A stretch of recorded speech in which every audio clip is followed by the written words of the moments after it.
Kompetisi internasional merupakan salah satu ajang bagi mahasiswa ITS untuk menunjukkan kebolehannya dalam meraih prestasi di kancah dunia. Bersama saya Anita Larsati, inilah Bincang ITS.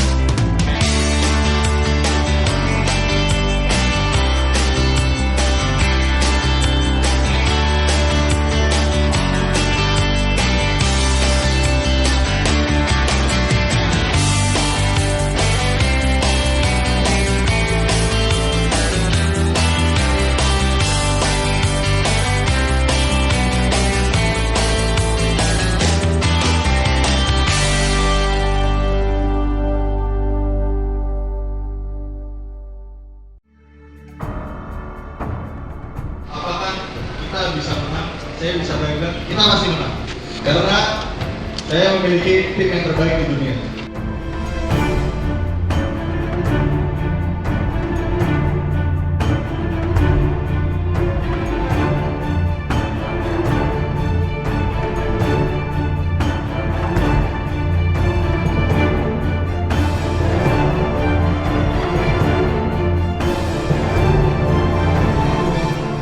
Menjadi juara itu adalah bonus dari semua upaya yang disatukan menjadi satu.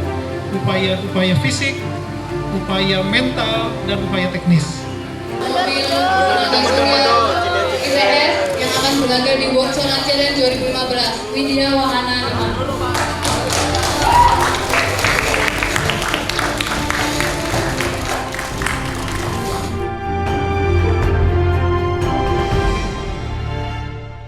Tapi itu menunjukkan bahwa persiapan yang maksimal seperti itu pun bisa terjadi oleh sesuatu yang sifatnya mungkin tidak kita duga sebelumnya. Karena itu, siaplah untuk sesuatu yang tidak terduga. Ya, apapun hasilnya, kita akan terima saudara-saudara sebagai pahlawan ITS. Gitu. Yang penting lakukanlah yang terbaik. Ya, kami akan tetap bangga bahwa saudara-saudara telah melakukan yang terbaik untuk ITS, telah berjuang semaksimal mungkin.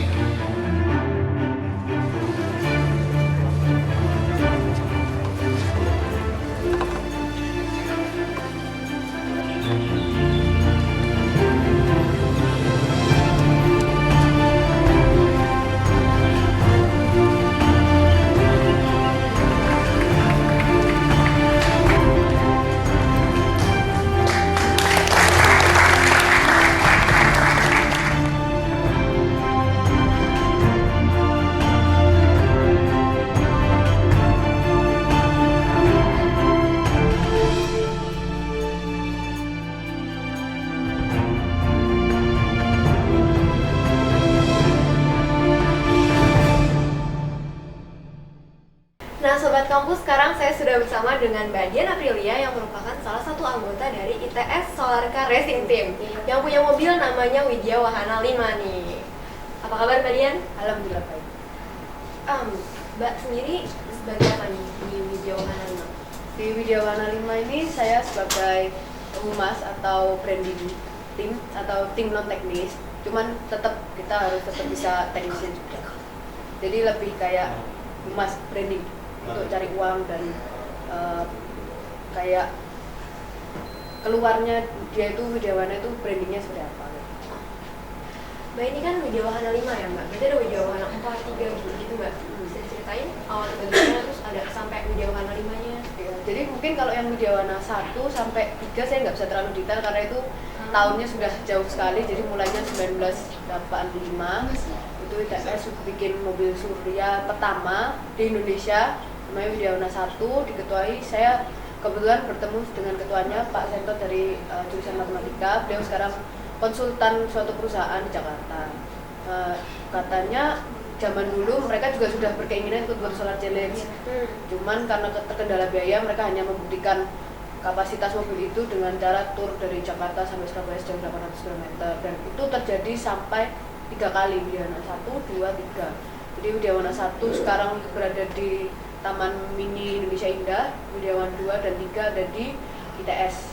Yang kedua kita coba riset di mobil listrik nasional. Kalau yang ketiga mungkin jadi inventarisnya ITS.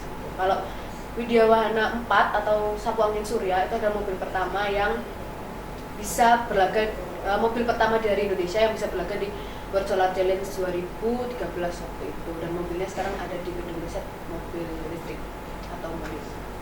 Oh, dari Widya Wahana 1 sampai 5 pasti berkembang loh ya? Iya, berkembang. Boleh ceritain apa aja perkembangannya?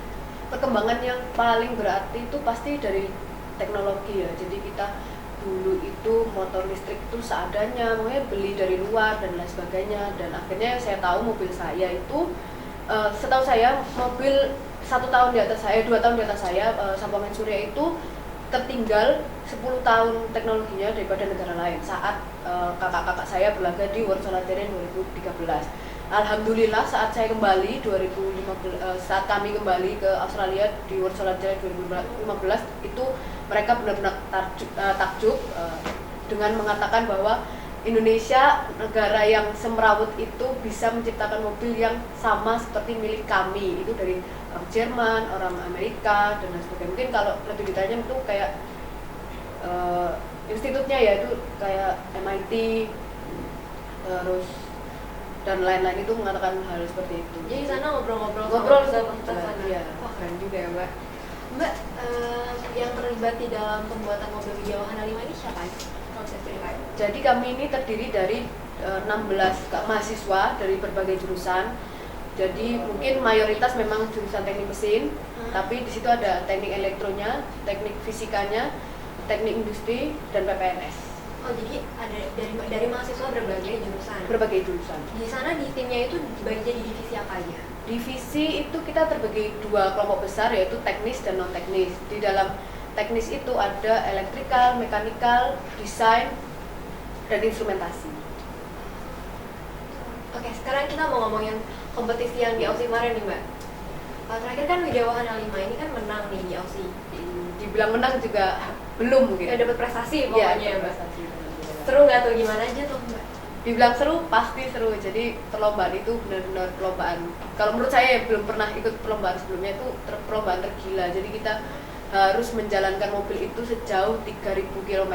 Jakarta Bali itu hanya 1.200. Jadi kita 2 kalinya Jakarta Bali. Iya, deg-degan juga ya berarti pas mau. Deg-degan itu kita udah lupa namanya, kita harus tidur. Kita harus menjemur mobil itu di pagi hari, dan akhirnya race dari jam 8 sampai jam 5 waktu setempat itu ya, terus kita ngikutin mobil itu. Jadi ngelihat ya, ditungguin terus ya itu hidup kami kalau kita nggak ngerasa kalau misalnya kita ketabrak atau apa tuh nggak masalah, pokoknya kita nyelamatkan mobil itu harus jalan. Drivernya juga berarti ganti-ganti ya? Enggak, jadi kebetulan drivernya itu kita pakai satu driver yang memang udah klop sekali sama mobil itu. Jadi ya itu sejauh 3.000 km dengan temperatur 40 derajat di siang hari dan temperatur 7 derajat di malam dan pagi hari. Itu perbedaan temperatur yang cukup ekstrim. Juga sakit pasti sakit, capek pasti capek, tapi lihat mobilnya jalan, kita orang Indonesia bisa menjalankan mobil bertenaga surya yang benar-benar nggak pakai saya bensin dan lain sebagainya. Sejauh setara sama negara yang cukup maju itu udah kebanggaan.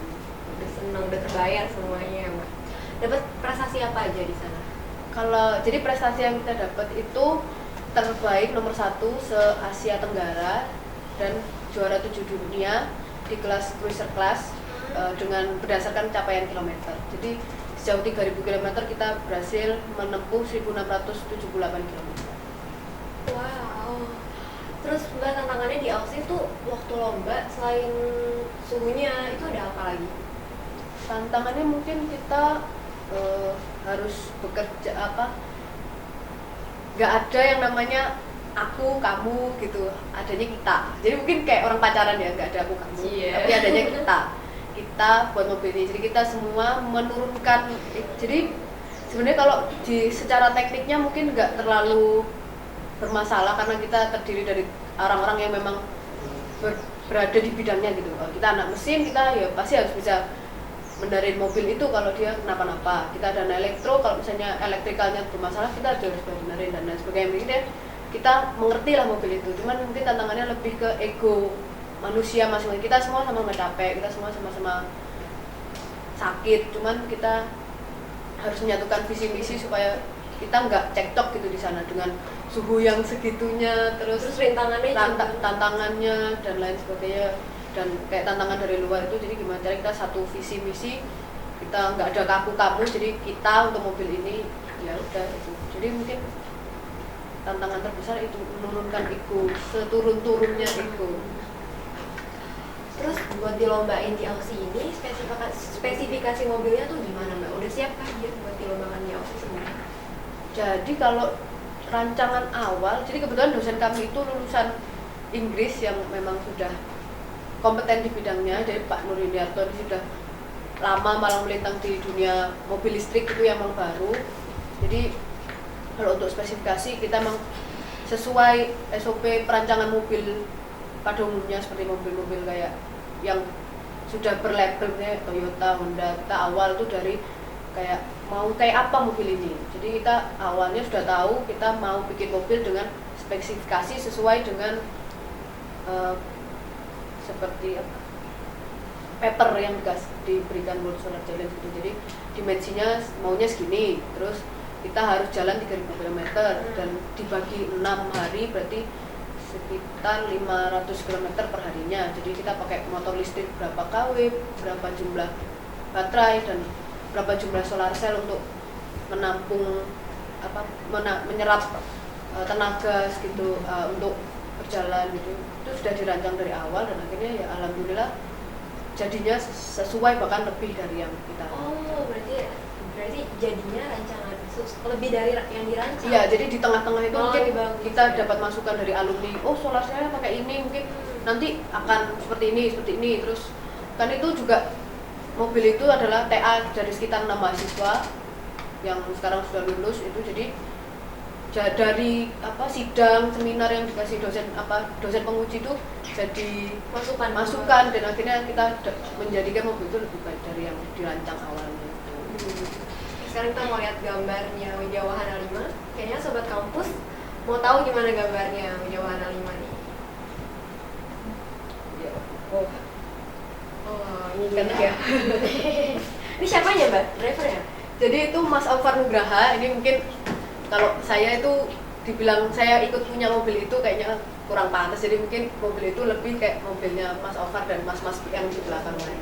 Karena mereka. Jadi Mas Alvar itu general manager dan beliau yang menyatukan kami semua agar kami bisa merancang mobil itu tanpa terkendala apapun. Oh, oke. Ini berarti yang kotak-kotak ini kan? Ya, itu solar cell-nya. Solar cell-nya. Iya, itu yang sumber tenaganya kami itu dari situ. Ukurannya berapa kalau boleh tahu? Yang atas tuh 6 meter persegi, yang bawah itu sekitar 3,5 meter. 2 meter persegi, sepertiganya. Jadi total luasnya? Total luasnya 8 meter persegi. Oh. Dengan ukuran segitu bisa menghasilkan berapa energi buat? Setahu saya itu 12,2 watt hour. Jadi sekitar kalau disimpan di baterai, kan kita pakai baterai itu saya lupa jumlah selnya, tapi 13 seri 3 paralel kalau nggak salah, dan baterai itu cukup untuk membawa mobil ini sejauh 300 sampai 500 km per hari. Jadi kalau memang 300 km, tapi berarti harus dicas lagi ya. Jadi kalau dicas itu kita tuh ngecas itu kan ini tenaga surya aja. Jadi mobil itu sambil jalan pun sambil nangkep selama mataharinya itu ada, intensitasnya cukup, itu bisa dibawa jalan terus bisa. Kalau malam hari mungkin harus disimpan gitu. Jadi karena perlombaannya mengharuskan kita dari jam 8 sampai jam 5, jadi mungkin kita hanya bisa jalan di jam segitu. Padahal kalau di Australia itu matahari terbenam baru jam 8 malam. Padahal sebenarnya bisa ya kalau lanjut terus ya, kalau karena peraturannya dari situ, jadi memang kita nggak boleh jalan di atas jam. Jadi pinter-pinter ngatur strategi aja sih. Tapi berhasil menyelesaikan rintangan nih. Iya, kita berhasil sampai finish. Mungkin yang mungkin orang-orang atau mahasiswa yang nggak tahu bertanya-tanya kenapa dari 3.000 itu kita cuma bisa menyelesaikan 1.678. Itu sisanya itu kita men-trailer mobil itu karena mungkin ada beberapa rintangan juga seperti teknisnya, mungkin karena rujinya yang patah dan akhir terus kapnya yang terbang itu juga terus kita juga beberapa kali kena penalti gitu. Jadi ada masalah teknis yang mengharuskan kita men-trailer mobil itu sehingga kita cuma bisa 1.678 atau 2 kalinya capaian 2 tahun yang lalu. Sekarang bicara tentang otomotif di Indonesia nih Mbak.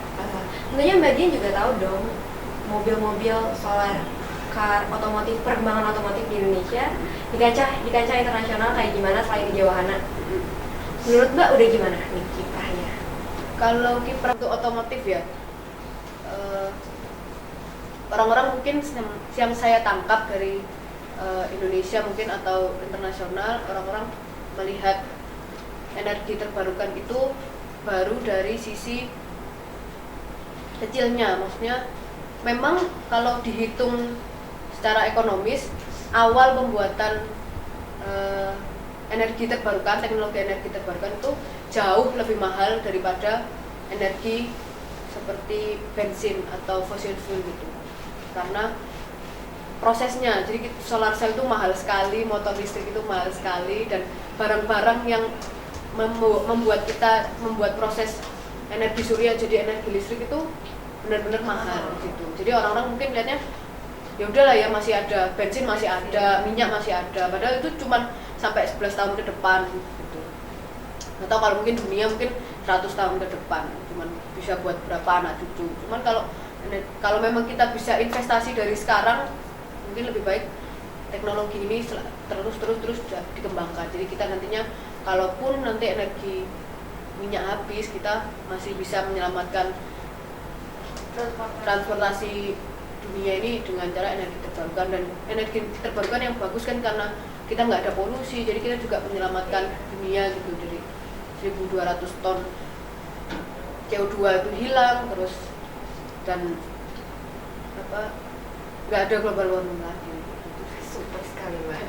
Oke, Sobat Kampus, sekian dulu bincang-bincangnya dengan Widya Wahana 5. Setelah ini ada yang nggak kalah keren dari Widya Wahana 5. Tetap di Bincang ITS.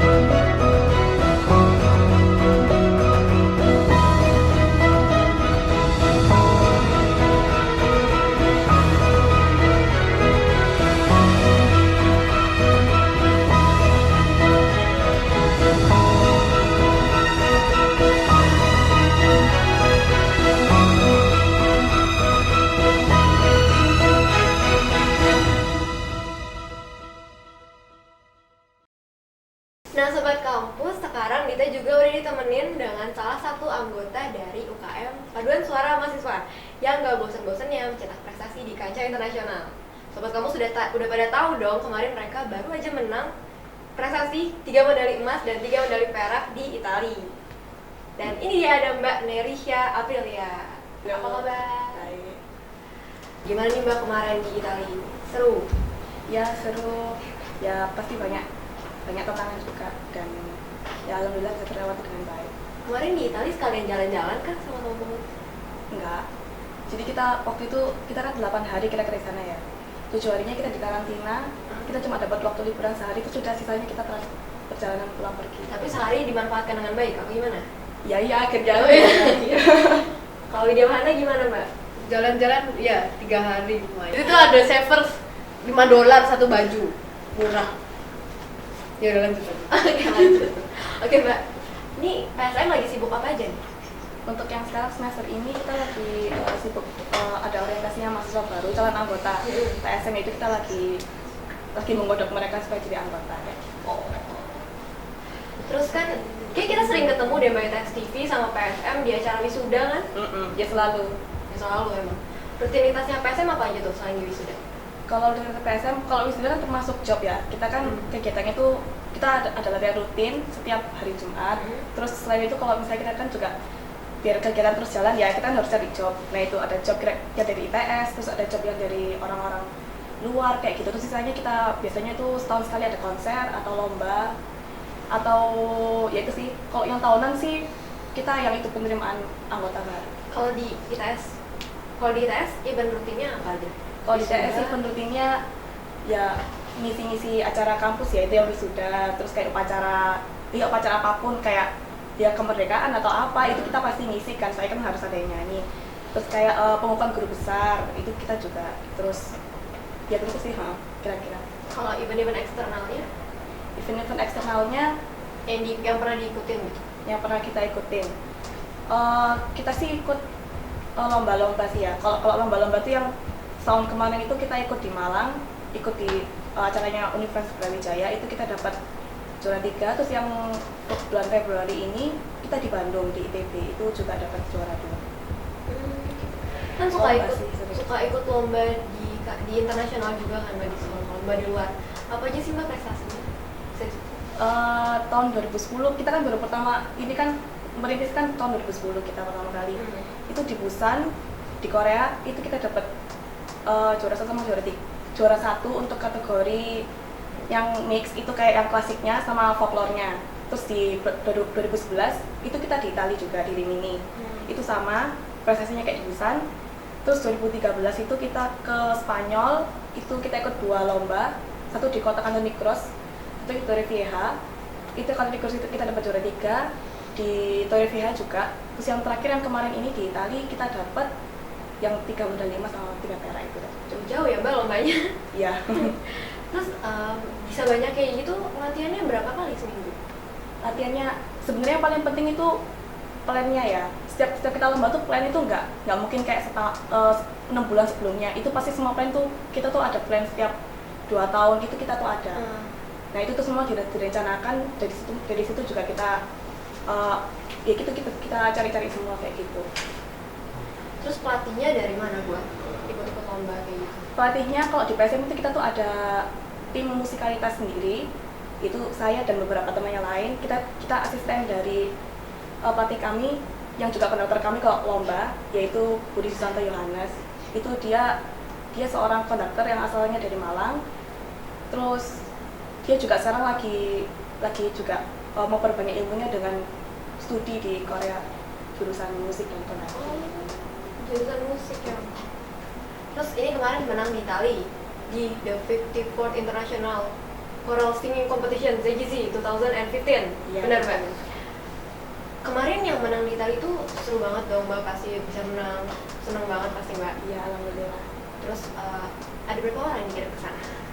Yang ke sana kita terdiri dari 37 orang penyanyi. Terus kita buat 1 official, kita juga buat 1 konduktor dan 1 pembina kami, Pak Bambang Sumardian. Diseleksi kan buat masuk ke sana kan banyak banget anggota PSM sama Mbak. Kalau untuk di anak sih kita selalu seleksi ya setiap ada event. Yaitu kita seleksi dari biasanya sih rata-rata yang ikut audisi itu sekitar 80 orang. Yang diterima tuh itu 37. Ya sesuai kemampuan kita kuota per dana kan juga harus dipertimbangkan kayak gitu. Kemarin itu 3 medali emas dan 3 medali perak. Benar tuh Mbak? Iya. Itu bisa dijelasin apa aja? 3 medali emas itu, yang emas itu kita dapat di kategori Renaissance, kategori folklore itu lagu daerah dan interpretasi terbaik. Kalau yang perak itu kita di kategori mix, terus juga kostum terbaik dan hasil dari Grand Prix. Jadi lomba kemarin itu nggak kita datang lomba terus kita dapat juara, enggak, tapi itu ada semifinalnya.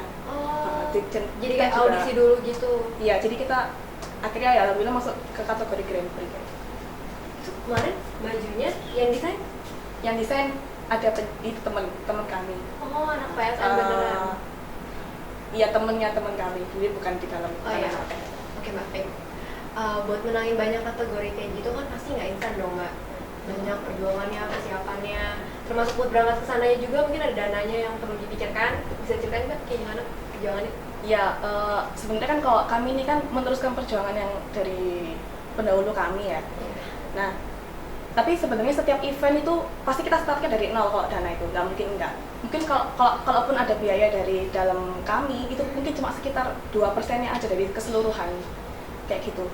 Nah, biaya kami itu biasanya sih yang pasti sponsor ya, itu pasti susah banget. Kita tuh jungkir balik dari sponsor kayak gitu. Terus yang hal-hal kecil misalnya cari job, itu selalu setiap minggu kita cari, ayo apa ini, ada job apa, kita bisa ngisi apa, buat ngisi pelan-pelan setiap minggu kita pasti ngejob.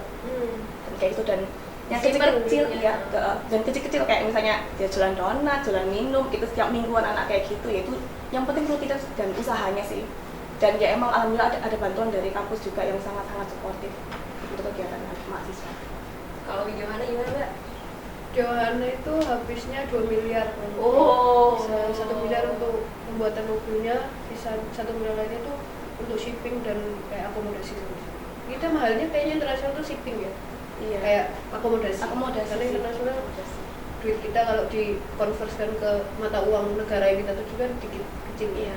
Dapat bantuannya dari ITS tuh jelas membantu sekitar hampir 900 juta. ITS pun kalau yang besar-besar tuh mungkin dari pemerintah, karena kita juga membantu pemerintah untuk membuat karya-karya misalnya SI1, 2, Business Studi, LPDP, Kemenristek Dikti, sama ITS yang paling besar. Oke Mbak, kalau gitu semoga terus berkarya ya Mbak, PSMS selalu mencetak prestasi di kancah internasional, selalu membanggakan. Terus bisa juga mungkin ya nanti nyanyi di salah satu program ITS TV, ditunggu nanti ya Mbak bersamanya. Tadi otomotif udah, seni udah, sekarang masih ada satu lagi bintang tamu spesial Bincang ITS kali ini, ada Mas Ahmad Rizal Mustaqim. Mau tahu apa prestasinya? Tetap di Bincang ITS.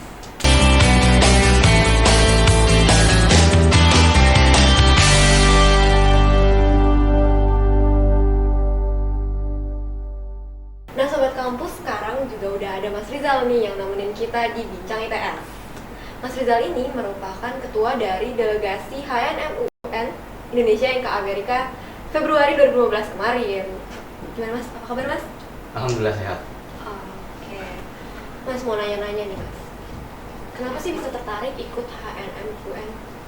Nah, sebenarnya untuk tertarik untuk HNMUN sebenarnya sebelumnya memang sudah pernah mengikuti MUN. Jadi kalau saya pribadi memang sudah menekuni bidang ini sejak saya SMP. Sebenarnya tidak sama exactly seperti HNMUN, seperti MUN. Apa SMP? Kalau SMP kayak berbidang bahasa Inggris. Nah, berbidang seperti kayak pidato, debate seperti itu. Sejak saya SMP saya sudah menekuni bidang ini seperti mengikuti lomba pidato. Saya waktu itu sudah pernah juara di tingkat kabupaten dan kayak gitu seperti itu. Kemudian SMA saya jadi news reader dan sebagainya, ikut lomba pidato dan debat juga. Dan akhirnya pada SMA pada waktu kuliah kemarin akhirnya saya menemukan teman-teman yang berpassion sama untuk menekuni bidang MUN. Dan pada waktu itu akhirnya kenapa kita nggak bikin tim aja? Akhirnya kami bikin tim dan berangkat ke Amerika. Boleh diceritain tuh Mas gimana terbentuknya HNMUN ITS? Kan Mas salah satu perintisnya nih berarti. Ya, jadi ceritanya kemarin itu saya dan 2 senior saya waktu itu. Jadi kami melakukan MUN beberapa kali sebelum HNMUN ini. Nah, 2 senior saya ini sudah berkeliling Indonesia untuk mengikuti MUN dan mereka sudah memenangkan beberapa award seperti juara di Jogja International Model United Nations, di Erlangga Model United Nations, dan mereka juga mengikuti beberapa MUN seperti Indonesia Model United Nations dan Brawijaya Model United Nations. Dan dengan segitu banyak pengalaman itu juga menginspirasi saya untuk bisa mengikuti jejak mereka. Nah, akhirnya saya cari teman lah nih. Iya, cari teman, dan akhirnya saya cari MUN dan saya dapat MUN internasional di waktu itu di India. Dan akhirnya saya berangkat. Di situ waktu itu saya sendirian juga mewakili Indonesia saat itu. Dan di sana akhirnya nggak nyangka juga waktu itu saya mendapatkan juara pertama Best Delegate di India waktu itu. Dan kemudian itu single fighter gitu bisa. Single fighter. Itu nggak menyurutkan semangat saya selanjutnya. Waktu itu saya dan teman saya dan senior saya yang satu itu pergi ke Jepang Juni 2014 kami ke Jepang mengikuti Japan University English Model United Nations. Dan pada waktu itu di sana alhamdulillah juga waktu itu kita mendapatkan penghargaan juga juara 2 Outstanding Delegate. Nah, dari situ kayaknya bukan sesuatu yang impossible ketika kita mau mengikuti MUN terbesar dan terprestisius. Kalau sepak bola kita punya Piala Dunia, kalau MUN kita punya Harvard National Model United Nations. Nah, kita pingin ITS harus punya gebrakan nih. Kampus teknik juga bisa mengikuti kompetisi model United Nations. Nah, akhirnya kita merekrut tim, kita ngebentuk tim, kita rekrut tim, kita open recruitment, dan akhirnya terbentuklah tim 10 orang yang berangkat ke Amerika. Gimana tuh Mas nyebarinnya? Ada HMUN gitu? Oh ya, Gimana? sebenarnya kita awalnya tidak di bawah international office dan sebagainya, karena kita cuma segelintir orang yang menginginkan ITS membuat suatu gebrakan menuju HNMUN. Kita sebar poster, posting di media sosial dimanapun. Akhirnya ternyata memiliki respon yang positif dari anak-anak ITS waktu itu. Banyak yang daftar, akhirnya mereka seleksi berkas, kami loloskan, dan beberapa akhirnya mengikuti seleksi wawancara. Yang wawancara juga kita, 3 orang. 3 orang waktu itu. Terus jadi big boss-nya gitu nih Mas? Iya, istilahnya kita nyebutnya official. Oh, Nah, tim official. Nah, akhirnya setelah wawancara terbentuklah 8 orang yang lolos wawancara. Kita ber-11. Nah, ber-11, tapi pada berangkatnya ke Amerika hanya ber-10 karena satu terkendala masalah keluarga gitu. jadi kemarin di Amerika ngapain aja Mas? Jadi itu lombanya model United Nations. Itu MUN itu simulasi persidangan PBB. Nah, simulasi persidangan PBB ini kita mewakili sebuah negara yang bukan negara kita. Nah, di situ nanti kelihatan diversity dari United Nations itu sendiri. Nah, itulah uniknya United Nations atau PBB, karena kita dituntut untuk belajar, untuk mengerti negara lain. Jadi ketika di sana kita berdiplomasi, menyampaikan debate, menyampaikan pidato kita sebagai diplomat negara yang bukan negara kita. Oh, kalau Mas kemarin dapat negara apa? Tanzania. Wah, Gitu. Di kan komitenya banyak. Ah. Komitenya banyak. Jadi 10 orang dari tim ITS itu dibagi ke 6 komite. 6 komite. Ada 2 orang yang menempati satu komite itu 1 orang. Jadi 1 orang, 1 komite 1 orang, 1 komite 1 orang, dan 2 komite. Dan yang lainnya 8 orang itu 2-2 di 4 komite. Ya. Jadi Mas kemarin ngomong apa aja tentang Tanzania? Jadi kemarin itu kita ngomongin tentang, kalau saya di komite Disarmament and International Security Committee atau DISEC, itu membicarakan tentang pertahanan keamanan internasional. Nah, kemarin kita membahas tentang konflik-konflik internal dari sebuah negara yang banyak terjadi di beberapa negara di dunia, dan bagaimana respon dunia internasional menanggapi tentang konflik tersebut, karena sebagai negara PBB di dunia, kita selayaknya juga harus menjaga perdamaian seperti itu. Lancar jaya bisa Mas kemarin? Alhamdulillah. Oh, oke Mas. Jadi ke Amerika itu sama nih pertanyaan yang saya tanyain tadi. Dananya gimana Mas? Oh ya, dananya itu menjadi satu masalah besar tersendiri pada waktu Iya. tim kita. Kan baru bikin kan soalnya Mas? Iya, bikin pada waktu dari Juni habis tim kami dari perlombaan yang di Jepang itu, kami berpikir bagaimana kalau kita mengikuti Februari 2016 yang di Harvard gitu, pada saat itu. Waktunya nggak lama, persiapan kita pada waktu itu kurang lebih 4 bulan. Dari bulan pertama, tim official 3 orang ini konsepin bagaimana seleksinya dan lain sebagainya, sistem nanti pendanaan kayak gimana. Dan sisa waktu 3 bulan setelah tim kami terbentuk, akhirnya kami mencari dana. Dana kami dapat dari sponsor dan juga dari kampus. Nah, dari kampus, alhamdulillah kampus support sangat baik terhadap HNMUN ini, dan juga dari sponsor seperti itu. Tentunya kita juga membuka pintu baru ya, karena ini kan tim baru. Kami sebar sponsor di Surabaya dan juga ke alumni pada waktu itu. Seperti itu. Oke Mas. Jadi kemarin di Amerika itu katanya ada dapat penghargaan gitu Mas. Penghargaannya apa aja? Jadi di Amerika itu selain model United Nations, kita juga ada lomba Social Venture Challenge atau SVC. Nah, di situ tim kami mendapatkan penghargaan dari Resolution Project itu, mendapatkan juara pertama untuk SVC ini. Jadi kami membawa suatu project sociopreneur. Nah, di situ bisnis. ya bisnis yang melibatkan sosial. Oh. Nah, di sana. Jadi kami punya project itu kayak mengembangkan cacing di daerah Mojokerto. Diapain Mas cacingnya? Jadi itu gini ceritanya. Kan kalau musim hujan itu kan di sana itu jagung yang sebagai mata pencaharian itu tuh nggak tumbuh dengan baik kalau musim kemarau. Nah, akhirnya kami punya ide bagaimana kalau kita mengembangkan cacing. Nah, cacing ini dikembangkan, kita menggunakan kotoran sapi. Cacing itu ditaruh di kotoran sapi, didiamkan selama 1 bulan, kemudian cacing ini akan berkembang biak 100% pada bulan selanjutnya. Dan kemudian cacing ini dijual ke peternak ikan.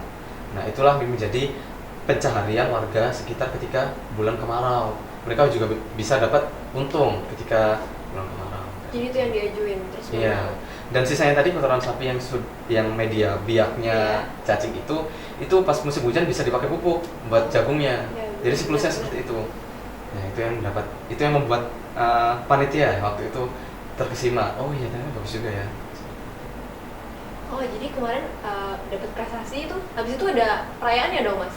Jalan-jalan juga kan di sana kayak PSM sama Widya Wahana ini? Iya. Kami dapatkan kesempatan di Amerika 2 minggu. Oh, jalan-jalannya 2 minggu? Seminggu lomba, seminggu jalan-jalan. Seminggu jalan-jalan yang lebih lama lagi. Iya. Kami keliling-keliling kota di 3 kota besar di Amerika. Lombanya kan di Boston. Iya. Di Boston. Tentunya kalau di Boston kita mengunjungi MIT sama Harvard yang tentunya ikon universitas terbaik di dunia seperti itu. Terus kita sempat ke Washington DC sama ke New York. Karena kita touchdown dan pulang dari New York kayak gitu. Dengar-dengar tadi dapat dinner. Oh iya. Kami mendapatkan undangan dinner cantik. Dinner cantik benar. Iya, dinner cantik bareng diplomat Indonesia. Itu di kedutaan besar di Washington. Nah, jauh-jauh hari sebenarnya kita sudah apply. Maksudnya kita apply untuk dapat sponsor. Iya, dari kedutaan besar. Ternyata mohon maaf kami nggak bisa ngasih sponsor, tapi kami bisa ngasih akomodasi kayak gitu. Kita dikasih akomodasi dan diajak dinner cantik. Nah, waktu itu. Tapi sayangnya waktu itu dari kedutaan besarnya lagi berhalangan untuk datang. Akhirnya kami dikasih penginapan dan itu sudah wow banget buat kita. Jadi disambut ya sama mereka dari Indonesia ke sana.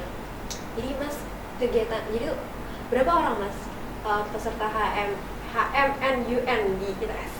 Kalau dari ITS ada 10 orang. Ya, Ada 10 orang seperti itu. Itu kalau mau masuk diseleksi dulu? Iya, kalau masuk diseleksi dulu. Jadi kita ada seleksi ITS, seleksi kampus. Jadi nanti official tim inti itu nanti akan buka seleksi bagi seluruh mahasiswa ITS. Jadi open buat everyone. Nanti mereka akan seleksi berkas, seleksi wawancara dan pada akhirnya akan menjadi tim. Kalau untuk seleksi menuju ke HNMUN sendiri, ke HNMUN sendiri, yang melakukan biasanya tim inti, tim official. Jadi kami mengisi segala formulir, berkas dan sebagainya. Karena dari panitia dari Harvard sendiri menyerahkan sepenuhnya kepada kampus untuk berapa orang yang dikirim terserah. Seperti itu. Ini bisa banyak-banyak sebenarnya ya? Bisa, tapi ada tim limit dan maksimalnya, minimal dan maksimal. Jadi kalau misalnya mau masuk HMNUN, ada nggak tips-tipsnya supaya lancar jaya masuknya? Ya, jadi sebenarnya kami tidak butuh berkas TOEFL. Kami nggak butuh berkas TOEFL. Basically, MUN itu butuh orang-orang yang memiliki kemampuan untuk berpidato yang bagus, kemampuan untuk berbicara di depan umum yang bagus. Karena yang dicari di lomba MUN ini adalah bagaimana kita bisa berpidato, menyampaikan ide secara bagus dalam waktu yang singkat. Kita bisa bernegosiasi dengan orang dari berbagai negara yang kita mungkin nggak kenal, tapi kita harus bernego itu dengan bagus. Nah, jadi karena bahasa ini adalah sehari-hari, jadi ini bukan kayak tes matematika yang disiapkan hamin 2 hari, hamin 3 hari bisa, tapi ini adalah pembiasaan. Jadi bisa disiapkan dari sekarang untuk pembiasaan untuk berbicara bahasa Inggris yang bagus. Gitu ya, Mas. Jadi kalau saya mau ikut, saya harus kayak gitu ya, Mas? Iya, kita kan udah ada fasilitas nih sekarang. Jadi di ITS itu ada IFLS. Nah, kita MUN itu masuk di bawah IFLS. Nah, jadi UKM berbahasa Inggris, kita bisa latihan di situ udah ada disiapin. Jadi nanti kalau misalnya udah masuk HMNUN, itu ada kegiatan rutinitasnya nggak di? Oh iya ada. Jadi HMNUN itu hanya salah satu kegiatan. Jadi sebenarnya MUN itu punya banyak kegiatan MUN-ITS gitu. MUN yang lain, MUN nasional juga di Brawijaya, di Universitas Indonesia, di Jogja, seperti itu. Kalau kegiatan sehari-hari, pastinya kita latihan. Kita latihan membangun kemampuan berbahasa Inggris dan kemampuan untuk berpidato dan bernegosiasi gitu. Seperti itu. Jadi terus lomba terdekatnya lagi HMNUN kapan, Mas? Di Februari 2016. Februari lagi 2016. Mungkin buat teman-teman yang mau masuk bisa dipersiapkan. Oke, terima kasih ya Mas Rizal. Info-infonya tentang HMNUN sangat bermanfaat. Ditunggu prestasinya lagi ke depannya. Oke. Sekarang saya mau minta pesan-pesannya dari ketiga bintang tamu ini yang spesial banget ini, yang mencapai prestasi di kancah internasional buat mahasiswa ITS. Ada pesannya? Mulai dari Mbak Nene. Pesan saya untuk mahasiswa ITS adalah terus ikuti passion kalian. Apabila kalian sudah membuat keputusan, ikuti dan pastikan semuanya itu sudah sesuai dan bisa dipertanggungjawabkan. Dan jangan lupa selalu pikirkan kemajuan Indonesia di setiap langkah yang kalian pilih. Kalau Mas Rizal? Oke, motivasi saya buat mahasiswa ITS terus berkarya, kembangkan potensi kalian. Jika kalian memiliki potensi di bidang bahasa Inggris atau seperti MUN, silakan bergabung dengan kami. Kami mengajak seluruh mahasiswa, tidak menutup kemungkinan bahwa mahasiswa teknik juga bisa berkompetisi di tingkat internasional melalui MUN gitu, karena pada dasarnya di MUN juga banyak sekali masalah-masalah yang dibahas tentang keteknikan juga. Jadi jangan takut untuk berkarya sesuai passion kalian. Mbak Dian?